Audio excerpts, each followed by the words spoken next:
किया, वही समाज से कुछ लेकर नहीं गए, समाज को बहुत कुछ देके गए। अगर आज भी हमें आगे बढ़ना है तो उन्हीं के सिद्धांतों पे, उनके दिखाए रास्ते पे चलना होगा, उसके अलावा कोई रास्ता नहीं है। मान्यवर ने जो संकल्प लेकर पूरी ईमानदारी से संघर्ष किया, उसका परिणाम ये हुआ कि मेरे जैसे और तमाम ऐसे जो दबे कुचले वर्ग के लोग हैं, उनमें बोलने की हिम्मत आई, ताकत आई और वो सोच पैदा हुई जिससे हम लोग इस देश में और प्रदेशों में राज कर सकते हैं।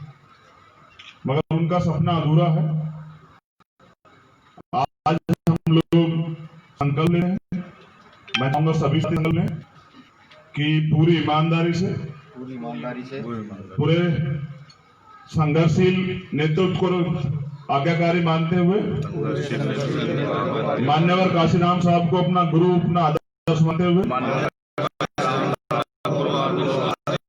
उनके दिखाए सिद्धांतों पर चलकर परम पूजनीय बाबा साहब और मान्यवर काशीराम साहब के अधूरे सपने को पूरा करेंगे पूरी ईमानदारी से जब तक हमारे जीवन में अंतिम क्षण रहेगा, बिना किसी छल कपट के, बिना किसी लोभ लालच के हम अपने रहबर के सपने को पूरा करने के लिए संघर्ष करेंगे। आप सब लोगों के लिए मेरी बहुत बहुत मंगल कामनाएं। जय हिंद, जय भारत, जय गुरुदेव, धन गुरुदेव। साहब तेरा मिशन अधूरा, तेरा मिशन अधूरा, मानव तेरी नेक कमाई, मानव तेरी नेक कमाई, जो वचन की बात करेगा, जो वचन की बात करेगा, वोट तुम्हारा, वोट हमारा, राज तुम्हारा, नहीं चलेगा, वोट हमारा, राज तुम्हारा, नहीं चलेगा। तो उनके सिर्फ उनके चित्र को ना पकड़े, उनके चरित्र को भी पकड़े। जिस तरह से उन्होंने अपना जीवन संघर्ष किया और कमजोर वंचित समाज के लोगों को आवाज दी, ऐसे ही हमें भी उन्हीं सिद्धांतों पर चल के इस देश में बहुजन समाज के शासन की तरफ बढ़ना और इस देश में राज करना। हम यहाँ गुलामी करने के लिए पैदा नहीं हुए हैं। बाबा साहब के संविधान ने हमें बराबर के अधिकार दिया, हम इस देश में राज करेंगे। शर्त एक है कि आप पूरी ईमानदारी से और संघर्ष की भावना से काम करें, तो वो दिन दूर नहीं कि जब मान्यवर साहब काशीराम का सपना पूरा होगा। जय हिंद। मैं बेनती करूंगा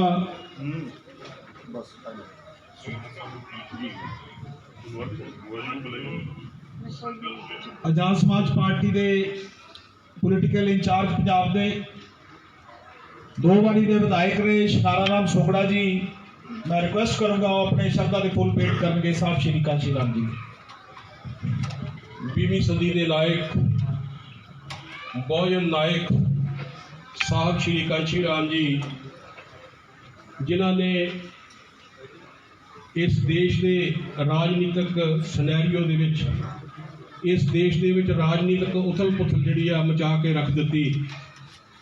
क्योंकि साहब काशीराम जी ने बाबा साहब के रुके हुए कारवां नूं, उन्होंने रुके हुए अंदोलन नूं, उन्होंने रुके हुए मिशन नूं इस देश के अंदर जन जागृत करके उन्होंने जम्मू कश्मीर तो लैके कन्याकुमारी तक साइकिल मार्च करके उन्होंने एक ऐसा लोगों के विच रूह फूकी कि है मेरे समाज के लोगों, जे तुसी ना विकण वाला समाज चाहते हैं, ना विकण वाले लीडर चाहते हैं, तो तुहानूं ना विकण वाला समाज पैदा करना पएगा। क्योंकि बाबा साहब डॉक्टर अंबेडकर या साहब काशीराम जी का जिहड़ा कारवां आ, वो कुर्बानी तो बिना, वो चरित्र तो बिना, वो सदाचार तो बिना, ईमानदारी तो बिना वो अगे नहीं बढ़ सकता। इस करके जिहड़े अज भड़ूए दलाल, जिहड़े राजनीतिक जिहड़ा षडयंत्र सी 1932 के विच पूना पैगट की जिहड़ी देन है, और इस देश के अंदर जिहड़े राजनीतिक सत्ता दे विच जिहड़े आ दलित समाज का, बहुजन समाज का जिहड़ा मुੱਲ बट के और जिहड़ा उत्थे बैठे आ धोखा कर रहा है समाज के नाल, उन्हां लोकां नूं समाज दे विच नंगिया करन दे लई साहब काशीराम जी का परिनिर्वाण अज दिवस है। ਕਿ ਸਾਹਿਬ ਕਾਂਸ਼ੀ ਰਾਮ ਜੀ ਨੂੰ, ਉਹਨਾਂ ਦੇ ਕਾਰਵਾਂ ਨੂੰ, ਉਹਨਾਂ ਦੇ ਮਿਸ਼ਨ ਨੂੰ ਇੱਕ ਸੋਚੀ ਸਮਝੀ ਸਾਜ਼ਿਸ਼ ਦੇ ਨਾਲ ਉਹਨਾਂ ਦੇ ਕਾਰਵਾਂ ਨੂੰ ਜਿਹੜਾ ਰੋਕਿਆ ਗਿਆ, ਉਹਨਾਂ ਦੇ ਅੰਦੋਲਨ ਨੂੰ ਰੋਕਿਆ ਗਿਆ। ਅੱਜ ਇਹ ਖੁਸ਼ੀ ਦੀ ਗੱਲ ਹੈ ਕਿ ਇਸ ਦੇਸ਼ ਦੇ ਅੰਦਰ ਜਿਹੜਾ ਸਾਹਿਬ ਕਾਂਸ਼ੀ ਰਾਮ ਜੀ ਤੋਂ ਬਾਅਦ ਔਰ ਮਾਨਯੋਗ ਚੰਦਰ ਸ਼ੇਖਰ ਆਜ਼ਾਦ ਐਡਵੋਕੇਟ ਜੀ, ਜਿਨ੍ਹਾਂ ਨੇ ਸਭ ਤੋਂ ਪਹਿਲਾਂ ਭੀਮ ਆਰਮੀ ਦੀ ਸਥਾਪਨਾ ਕਰਕੇ ਔਰ ਜਿਨ੍ਹਾਂ ਨੇ ਅੱਜ ਆਜ਼ਾਦ ਸਮਾਜ ਪਾਰਟੀ ਦੀ ਜ਼ਰੂਰਤ ਮਹਿਸੂਸ ਕੀਤੀ ਕਿ ਇਸ ਦੇਸ਼ ਦੇ ਵਿੱਚ ਜਦ ਤੱਕ ਅਸੀਂ ਰਾਜਨੀਤਿਕ ਸੱਤਾ ਦੇ ਗਲਿਆਰਿਆਂ ਦੇ ਵਿੱਚ ਜਦੋਂ ਤੱਕ ਅਸੀਂ ਨਹੀਂ ਪਹੁੰਚਦੇ, ਅਸੀਂ ਇਹਨਾਂ ਨੂੰ ਗਿਰੇਬਾਨ ਤੋਂ ਨਹੀਂ ਪਕੜ ਸਕਦੇ ਔਰ ਹਾਥਰਸ ਵਰਗੀਆਂ ਜਿਹੜੀਆਂ ਘਟਨਾਵਾਂ ਆ ਉਹਨਾਂ ਨੂੰ ਅਸੀਂ ਨੱਥ ਨਹੀਂ ਪਾ ਸਕਦੇ। ਸੋ ਇਸ ਕਰਕੇ ਅੱਜ ਇਸ ਦੇਸ਼ ਦੇ ਯੂਥ ਦੇ ਲਈ ਅੱਜ ਇਹ ਆਈਕੋਨ ਨੇ ਮਾਨਯੋਗ ਚੰਦਰ ਸ਼ੇਖਰ ਆਜ਼ਾਦ ਜੀ ਔਰ ਜਿਨ੍ਹਾਂ ਦੀ ਰਹਿਨਮਾਈ ਦੇ ਹੇਠ ਇਹ ਕਾਰਵਾ ਜਿਹੜਾ ਸਾਹਿਬ ਕਾਂਸ਼ੀ ਰਾਮ ਦਾ ਰੁਕਿਆ ਹੋਇਆ ਅੰਦੋਲਨ ਜਿਹੜਾ ਆ ਉਹ ਅੱਗੇ ਵਧ ਰਿਹਾ ਔਰ ਰਾਜਨੀਤਿਕ ਗਲਿਆਰਿਆਂ ਦੇ ਵਿੱਚ ਜਿਹੜੀ ਕੰਬਣੀ ਛਿੜੀ ਹੋਈ ਆ ਅੱਜ ਤੋਂ ਕਿ ਆਉਣ ਵਾਲੇ ਸਮੇਂ ਦੇ ਅੰਦਰ ਜੇ ਇਸ ਦੇਸ਼ ਦੇ ਅੰਦਰ ਜਿਹੜਾ ਨਾਰਾ ਚੰਦਰ ਸ਼ੇਖਰ ਆਜ਼ਾਦ ਜੀ ਨੇ ਦਿੱਤਾ ਕਿ ਜੋ ਬਹੁਜਨ ਕੀ ਬਾਤ ਕਰੇਗਾ ਉਹ ਦਿੱਲੀ ਪੇ ਰਾਜ ਕਰੇਗਾ। ਸੋ ਇਸ ਕਰਕੇ ਅੱਜ ਸਾਨੂੰ ਇੱਕ ਸੰਘਰਸ਼ੀਲ ਨੇਤਾ ਮਿਲਿਆ, ਉਹਨਾਂ ਦੀ ਅਗਵਾਈ ਦੇ ਵਿੱਚ ਅਸੀਂ ਇਸ ਕਾਰਵਾਂ ਨੂੰ ਜਿਹੜਾ ਆ ਅੱਗੇ ਵਧੀਏ। ਸਾਹਿਬ ਕਾਂਸ਼ੀ ਰਾਮ ਨੇ ਕਿਹਾ ਸੀ ਕਿ MLA ਬਣਨਾ ਜਿਹੜਾ ਆ MP ਬਣਨਾ ਕੋਈ ਮਨੋਰਥ ਨਹੀਂ ਹੋਣਾ ਚਾਹੀਦਾ, ਅੰਦੋਲਨ ਕਿਸੇ ਵੀ ਕੀਮਤ ਤੇ ਰੁਕਣਾ ਨਹੀਂ ਚਾਹੀਦਾ। ਇਹੀ ਸਾਹਿਬ ਕਾਂਸ਼ੀ ਰਾਮ ਨੂੰ ਸ਼ਰਧਾ ਦੇ ਫੁੱਲ ਹੈ ਕਿ ਜਿਹੜਾ 1585 ਦਾ ਫਨਾਮਨਾ ਸਾਹਿਬ ਕਾਂਸ਼ੀ ਰਾਮ ਨੇ ਦਿੱਤਾ ਸੀ ਕਿ ਇਸ ਦੇਸ਼ ਦੇ ਅੰਦਰ ਸਿਰਫ 2 ਪਾਰਟੀਆਂ ਹੋਣਗੀਆਂ, ਇੱਕ ਬਹੁਜਨ ਸਮਾਜ ਦੀ ਪਾਰਟੀ ਹੋਏਗੀ ਔਰ ਇਸ ਦੇਸ਼ ਦੇ ਅੰਦਰ ਇੱਕ ਮਨੂਵਾਦੀ ਲੋਕਾਂ ਦੀ ਪਾਰਟੀ ਹੋਗੀ 15% ਲੋਕਾਂ ਦੀ। ਔਰ ਉਹ ਸਮਾਂ ਅੱਜ ਆ ਗਿਆ ਔਰ ਉਹ ਮਾਨਯੋਗ ਚੰਦਰ ਸ਼ੇਖਰ ਆਜ਼ਾਦ ਜੀ ਦੀ ਰਹਿਨਮਾਈ ਦੇ ਹੇਠ ਜਿਹੜਾ ਆ ਉਹ ਸਾਹਿਬ ਕਾਂਸ਼ੀ ਰਾਮ ਦਾ ਸੁਪਨਾ ਪੂਰਾ ਹੋਏਗਾ ਕਿ ਜਦੋਂ ਇਸ ਦੇਸ਼ ਵਿੱਚ 2 ਪਾਰਟੀ ਸਿਸਟਮ ਹੋਏਗਾ, ਇੱਕ ਪਾਸੇ ਇਕੱਲੇ ਬਹੁਜਨ ਸਮਾਜ ਦੀ 85% ਦੀ ਪਾਰਟੀ ਹੋਏਗੀ ਔਰ ਇੱਕ ਪਾਸੇ ਜਿਹੜੀ ਆ ਉਹ ਮਨੂਵਾਦੀ ਲੋਕਾਂ ਦੀ ਪਾਰਟੀ ਹੋਏਗੀ। ਇਹ ਸਾਹਿਬ ਕਾਂਸ਼ੀ ਰਾਮ ਨੂੰ ਸ਼ਰਧਾ ਦੇ ਫੁੱਲ ਹੈ, ਇਹੀ ਸ਼ਰਧਾਂਜਲੀ ਆ, ਉਹਨਾਂ ਦੇ ਕਾਰਵਾਂ ਨੂੰ ਆਪਾਂ ਅੱਗੇ ਲੈ ਕੇ ਵਧਣਾ ਆ। ਸੋ ਇਸ ਮੁਬਾਰਕ ਮੌਕੇ ਦੇ ਉੱਤੇ ਅਸੀਂ ਮਾਨਯੋਗ ਚੰਦਰ ਸ਼ੇਖਰ ਆਜ਼ਾਦ ਜੀ ਅਤੇ ਵਿਨੇ ਰਤਨ ਜੀ ਔਰ ਦਿੱਲੀ ਦੇ ਜਿਹੜੇ ਸਾਡੇ ਇੰਚਾਰਜ ਨੇ ਹਿਮਾਂਸ਼ੂ ਜੀ ਔਰ ਹੋਰ ਸਾਥੀ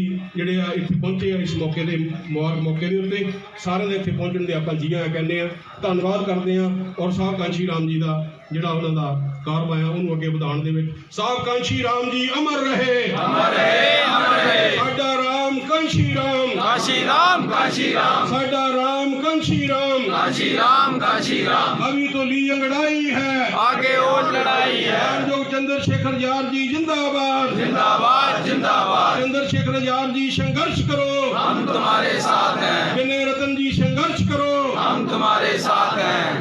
धन्यवाद जी। मैं बेनती करूंगा साडे भीम आर्मी दे राष्ट्रीय प्रधान मानयोग विनय रतन जी वो भी साथियों समेत चंद्रशेखर भाजी ना पहुंचे ने, हिमांशु वाल्मीकि जी, मंजीत नटियाल जी, कमल वालिया जी, ये सारी टीम जी है साडे राष्ट्रीय प्रधान जी नाल अज इत्थे बुग्गा साहब विखे नतमस्तक होने लिए आए ने। मैं बेनती करूंगा विनय रतन जी नूं वो श्रद्धा के फुल भेंट करनगे साहब श्री कांशी राम जी नूं। विनय रतन जी। सर्वप्रथम बहुजन जब समाज में जन्मे तमाम संतों गुरुओं को मैं नमन करता हूँ, नतमस्तक होता हूँ। आज एक महापुरुष का परिनिर्वाण दिवस है। उन महापुरुष का परिनिर्वाण दिवस है जिन्होंने हमें देश में ये बताया कि राजनीतिक चेतना क्या है, हमें ये बताया कि अपने अधिकारों के खिलाफ लड़ा कैसे जाता है, हमें ये बताया कि इस लड़ाई को जो बाबा साहब ने लड़ी, जो फूले साहब पेरियार साहब ने लड़ी, इस लड़ाई को हम लोगों को कैसे लड़ना है। ऐसे महापुरुष माननीय काशीराम साहब के चरणों में नतमस्तक होता हूँ और उनके इस परिनिर्वाण दिवस पर उनको सशक्त नमन करता हूँ। साथियों, खुशी की बस एक बात मैं आपको बताऊंगा आज कि अब तक देश के जिन जिन कोनों में मैं गया हूँ, वो किसी गांव में गया हूँ, जिले में गया हूँ या किसी भी प्रदेश में गया हूँ, तो वहाँ पर कदम रखते ही जैसे मैंने माननीय काशीराम साहब का नाम लिया है तो काशीराम साहब को मानने वाले या उनके द्वारा तैयार किए गए इतने लोग निकल कर आए हैं कि मैं अंदाजा नहीं लगा सकता। मतलब हमें समझना है कि हम जहाँ जहाँ काम कर रहे हैं हमें माननीय काशीराम साहब के सपने को पूरा करना है या फिर अधूरा छोड़कर चल देना है। हमें अपना जीवन त्याग करके, हमें अपनी सारी इच्छाएं त्याग करके माननीय काशीराम साहब के सपने को पूरा करना है। समझ लीजिए वो सपना क्या है, वो सपना कैसा है जो माननीय काशीराम साहब देखा करते थे। वो सपना है आप लोगों की उन्नति का रास्ता, इस देश की शासन सत्ता पर काबिज होने का रास्ता। जब आप इस देश की शासन सत्ता पर काबिज होंगे तो मुझे लगता है जो घटनाएं हमारे साथ होती है वो होने वाली है। मैं बस इन्हीं शब्दों के साथ अपनी वाणी को विराम दूंगा। एक बार मान्यवर काशीराम साहब का जयकारा लगा दीजिए तो कम से कम पूरे गांव में पंजाब में पता लग जाए कि आज कोई भीम आर्मी के जो मान्य संस्थापक ये वो लोग आए हुए हैं। मान्यवर काशीराम साहब अमर रहे, मान्यवर काशीराम साहब अमर रहे, मान्यवर काशीराम साहब अमर रहे। जय भीम, जय भीम। मैं गुजारिश करूंगा साहब कांशी राम जी दे सत्कारयोग भैन और साडे बहुत ही सत्कारयोग बुआ जी, मैं उन्होंने भी बेनती करूंगा ਉਹ ਅੱਜ ਦੇ ਇਸ ਘੜੀ ਤੇ ਆਪਣੇ ਵਿਚਾਰ ਰੱਖਣਗੇ। ਸਾਡੇ ਬਹੁਤ ਹੀ ਸਤਿਕਾਰਯੋਗ ਬੁਆ ਸਮਾਜ ਪਾਰਟੀ ਸਵਰਨ ਕੌਰ ਜੀ, ਜਿਨ੍ਹਾਂ ਨੂੰ ਸਾਡੇ ਰਾਸ਼ਟਰੀ ਪ੍ਰਧਾਨ ਐਡਵੋਕੇਟ ਚੰਦਰ ਸ਼ੇਖਰ ਆਜ਼ਾਦ ਜੀ ਨੇ, ਕਿਉਂਕਿ ਸਾਡੇ ਮਾਤਾ ਸਮਾਨ ਆ, ਸਾਡੇ ਬੂਆ ਨੇ, ਉਹ ਸਾਡੇ ਪਾਰਟੀ ਦੇ ਰਾਸ਼ਟਰੀ ਸਰਪ੍ਰਸਤ ਵੀ ਨੇ। ਮੈਂ ਉਹਨਾਂ ਨੂੰ ਬੇਨਤੀ ਕਰੂੰਗਾ ਅੱਜ ਦੇ ਇਸ ਦਿਹਾੜੇ ਤੇ ਆਪਣੇ ਵਿਚਾਰ ਤੁਹਾਡੇ ਨਾਲ ਸਾਂਝੇ ਕਰਨਗੇ ਸਾਡੇ ਬੂਆ ਜੀ ਸਵਰਨ ਕੌਰ।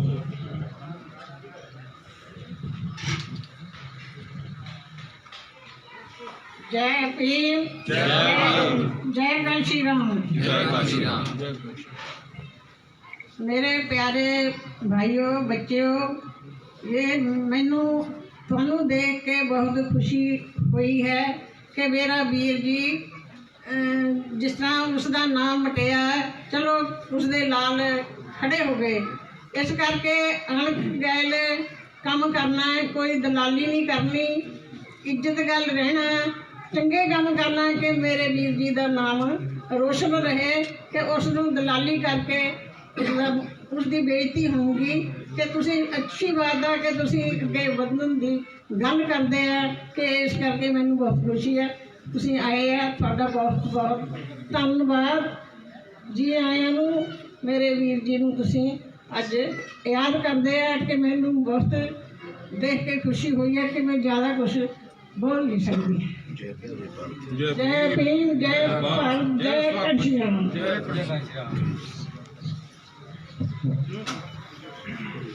बहुत बहुत मेहरबानी। दूर नेड़े जिन्ने भी साथी अज दे श्रद्धांजलि समागम, क्योंकि सानू सारिਆਂ ਨੂੰ पता भी 9 अक्तूबर 2006 ਨੂੰ इस दुनिया ਨੂੰ अलविदा कह के गए वो महान चिराग जिन्हों ने साहब बाबा साहब डॉक्टर भीमराव अंबेडकर जी की थ्योरी ਨੂੰ ਜਿਹੜਾ ਦੁਆਰਾ जागरूक किया और लोगों के विच द्वारा चेतना की लहर पैदा की। साहब कांशी राम साहब का आज परिनिर्वाण दिवस। मैं हुण बेनती करूँगा साडे भीम आर्मी पंजाब के प्रधान मानयोग बलवीर गर्चा जी, वो भी अज के इस दिन ते अपने शब्दां दे फुल भेंट करनगे। बलवीर गर्चा जी। जय भीम, जय भारत। अज साहब कांशी राम दे प्रिय निर्माण दिवस ते आजाद समाज पार्टी दे कौमी प्रेजिडेंट चंद्र शेखर आजाद जी का इत्थे पहुंचण ते तह दिलों धन्नवाद करते हैं। उन्होंने नाल आजाद समाज पार्टी के प्रधान राजीव लवली जी, इंचार्ज शंगारा राम सुंगड़ा जी, अज साहब कांशी राम जी के स्टैचू ते पहुंच के एक यही पतन करते हैं कि साहब कांशी राम का जिहड़ा सुपना सी उस सुपने नूं पूरा करन दे लई जो साहब कांशी राम ने सानू रूपरेखा तैयार करके दी है, वो पूरे भारत दे विच उन्हां दी जिहड़ी सोच सी उस सोच नूं लैके पूरे पंजाब दे विच ते पूरे भारत दे विच लामबंद होके और साहब कांशी राम दे सुपने नूं पूरा करना ही साडी सच्ची श्रद्धांजलि आ। ते मैं सारिआं दा अज इस मौके ते पहुंचण ते तह दिलों धन्नवाद करदा। चंद्र शेखर आजाद, विनय रतन जी ते अवंशु वाल्मीकि, कमल अंबाला जी ते होर भी जिन्ने मेरे साथी पहुंचे ने साडे पंजाब तो हर जिले के प्रधान, मैं सारिआं दा ਨਾਂ ਲੈਣ ਲੱਗਾ ਤਾਂ ਸਮਾਂ ਬਹੁਤ ਲੱਗੂਗਾ। ਜਿੰਨੇ ਵੀ ਪੰਜਾਬ ਦੇ ਵੀ ਭੀਮ ਆਰਮੀ ਦੇ ਸਾਥੀ ਪਹੁੰਚੇ ਅਤੇ ਆਜ਼ਾਦ ਸਮਾਜ ਪਾਰਟੀ ਦੇ ਪਹੁੰਚੇ ਆ, ਉਹਨਾਂ ਦਾ ਮੈਂ ਤਹਿ ਦਿਲੋਂ ਧੰਨਵਾਦ ਕਰਦਾ। ਜੈ ਭੀਮ, जय भारत ਸਾਹਿਬ ਕਾਂਸ਼ੀ ਰਾਮ ਅਮਰ ਰਹੇ, अमर रहे अमर रहे ਸਾਹਿਬ ਕਾਂਸ਼ੀ ਰਾਮ ਜੀ ਤੁਹਾਡਾ ਸੁਪਨਾ ਅਧੂਰਾ, ਸਾਹਿਬ ਕਾਂਸ਼ੀ ਰਾਮ ਜੀ ਤੁਹਾਡਾ ਸੁਪਨਾ ਅਧੂਰਾ। ਜੈ ਭੀਮ, ਜੈ ਭਾਰਤ। मैं बेनती करूं